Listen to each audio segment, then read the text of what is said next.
ಮರಳಿ ಸ್ವಾಗತ. ನಮ್ಮ ಕೊನೆಯ ಪಾಠದಲ್ಲಿ ನಾವು ಘಟನೆಗಳ ಪರಿಕಲ್ಪನೆಯನ್ನು ನೋಡಿದ್ದೇವೆ. ಇವೆಂಟ್ಗಳು ಸ್ಕ್ರಾಚ್ನಲ್ಲಿ ಟ್ರಿಗರ್ಗಳಾಗಿ ಕಾರ್ಯನಿರ್ವಹಿಸುತ್ತದೆ. ಕೆಲವು ಷರತ್ತುಗಳನ್ನು ಪೂರೈಸಿದಾಗ ನಿರ್ದಿಷ್ಟ ಕ್ರಮಗಳು ಅಥವಾ ಉಪಕ್ರಮಗಳನ್ನು ಪ್ರಾರಂಭಿಸುತ್ತೇವೆ ಎಂದು ನಾವು ಕಲಿತಿದ್ದೇವೆ. ಹೌದು, ಗ್ರೀನ್ ಫ್ಲಾಗ್ ಇವೆಂಟ್ ಮತ್ತು ಬ್ಲ್ಯಾಕ್ ಡ್ರಾಪ್ ಸ್ವಿಚಿಂಗ್ ಇವೆಂಟ್ಗಳನ್ನು ಕಲಿತಿದ್ದೇವೆ. ಸರಿಯಾಗಿ ಹೇಳಿದೆ. ಮತ್ತು ಈ ಇವೆಂಟ್ಗಳನ್ನು ಕಾರ್ಯತಂತ್ರವಾಗಿ ಬಳಸುವ ಮೂಲಕ ನಾವು ಸ್ಕ್ರಾಚ್ನಲ್ಲಿ ಸಂವಾದಾತ್ಮಕ ಮತ್ತು ಆಕರ್ಷಕ ಕಥೆಗಳನ್ನು ರಚಿಸಬಹುದು ಎಂದು ನಾವು ಕಲಿತಿದ್ದೇವೆ. ಈ ಎಲ್ಲ ಪಾಠಗಳು ಬಹಳ ರೋಮಾಂಚನಕಾರಿಯಾಗಿತ್ತು. ಈಗ ನಮ್ಮ ಸ್ಕ್ರಾಚ್ ಪ್ರಯಾಣವನ್ನು ಮುಂದುವರಿಸೋಣ ಮತ್ತು ಚಲನೆ, ನೋಟ ಮತ್ತು ಸೆನ್ಸಿಂಗ್ ಬ್ಲಾಕ್ಗಳಲ್ಲಿ ಜಗತ್ತಿಗೆ ಧುಮುಕೋಣ. ಮೋಷನ್ ಬ್ಲಾಕ್ಗಳು ಎಂದರೇನು ಮಾಯಾ? ಮೋಷನ್ ಬ್ಲಾಕ್ಗಳು ನಮ್ಮ ಸ್ಟ್ರೇಟ್ಗಳು ಸುತ್ತಲೂ ಸಹಾಯ ಮಾಡುತ್ತದೆ. ಎಲ್ಲಿಗೆ ಹೋಗಬೇಕು ಮತ್ತು ಹೇಗೆ ಚಲಿಸಬೇಕು ಎಂದು ಅದು ಸ್ಟ್ರೇಟ್ಗಳಿಗೆ ತಿಳಿಸುತ್ತದೆ. ಬಹಳ ಮಜವಾಗಿರುತ್ತದೆ ಕಲಿಯಲು. ಅದು ಹೇಗೆ ಕೆಲಸ ಮಾಡುತ್ತದೆ ಎಂಬುದನ್ನು ನೀನು ನನಗೆ ತೋರಿಸಬಹುದೇ?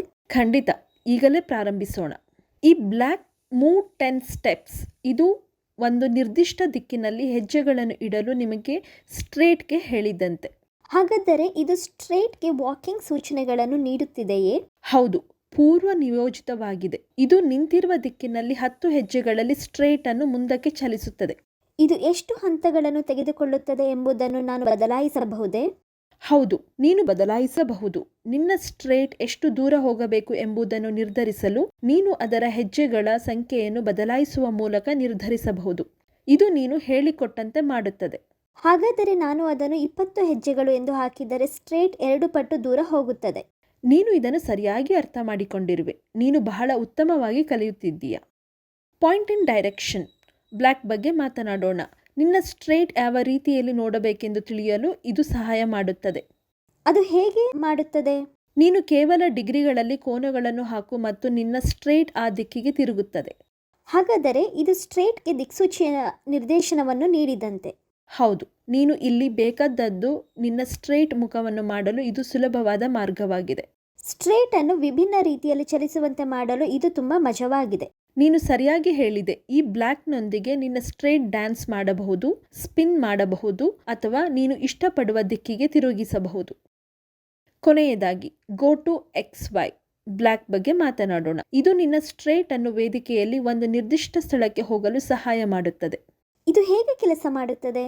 ನೀನು ಕೇವಲ XY ಸಂಖ್ಯೆಗಳನ್ನು ಹಾಕು ಮತ್ತು ನಿನ್ನ ಸ್ಟ್ರೇಟ್ ಅಲ್ಲಿಗೆ ಹೋಗುತ್ತದೆ. ನಾನು ತಪ್ಪು ಸಂಖ್ಯೆಗಳನ್ನು ಹಾಕಿದರೆ ಏನಾಗಬಹುದು? ಆಗ ನಿನ್ನ ಸ್ಟ್ರೇಟ್ ಆಶ್ಚರ್ಯಕರ ಸ್ಥಳದಲ್ಲಿ ಕೊನೆಗೊಳ್ಳಬಹುದು. ಇದು ನಿನ್ನ ಸ್ಟ್ರೇಟ್ ಅನ್ನು ಅನಿರೀಕ್ಷಿತ ಸಾಹಸಕ್ಕೆ ಕಳುಹಿಸಿದಂತೆ. ಓ, ಅದು ಬಾಹ್ಯಾಕಾಶದಲ್ಲಿ ಅಥವಾ ನೀರಿನ ಅಡಿಯಲ್ಲಿ ಕೊನೆಗೊಂಡರೆ ಹೇಗಿರಬಹುದೆಂದು ಊಹಿಸು.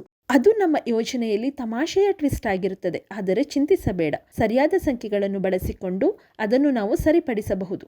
ನಿಜ, ತಪ್ಪುಗಳು ಮೋಜಿನ ಆಶ್ಚರ್ಯಗಳಿಗೆ ಕಾರಣವಾಗಬಹುದು. ನೀನು ಹೇಳಿದ್ದು ಸಂಪೂರ್ಣವಾಗಿ ಸರಿ ಉದಯ್. ತಪ್ಪುಗಳು ನಮ್ಮ ಯೋಜನೆಗಳಲ್ಲಿ ಅತ್ಯವಶ್ಯಕ ಆವಿಷ್ಕಾರಗಳಿಗೆ ಕಾರಣವಾಗಬಹುದು. ಹಾಗಾದರೆ ನನ್ನ ಸ್ಟ್ರೇಟ್ ಅನ್ನು ಮೂಲೆಗೆ ಹೋಗಲು ಬಯಸಿದರೆ ನಾನು ಆ ಮೂಲೆಗೆ ಕಳಿಸಲು ಸರಿಯಾದ ಸಂಖ್ಯೆಗಳನ್ನು ಬಳಸಬಹುದು ಅಲ್ಲವೇ? ಹೌದು, ನಿನ್ನ ಸ್ಟ್ರೇಟ್ ಅನ್ನು ನಿನಗೆ ಬೇಕಾದ ಸ್ಥಳಗಳಲ್ಲಿ ಇರಿಸಲು ಒಂದು ಸುಲಭವಾದ ಮಾರ್ಗವಾಗಿದೆ. ಇದು ದೃಶ್ಯಗಳು ಮತ್ತು ಪಾತ್ರಗಳನ್ನು ಜೋಡಿಸುವುದನ್ನು ನಾವು ಸುಲಭಗೊಳಿಸುತ್ತದೆ.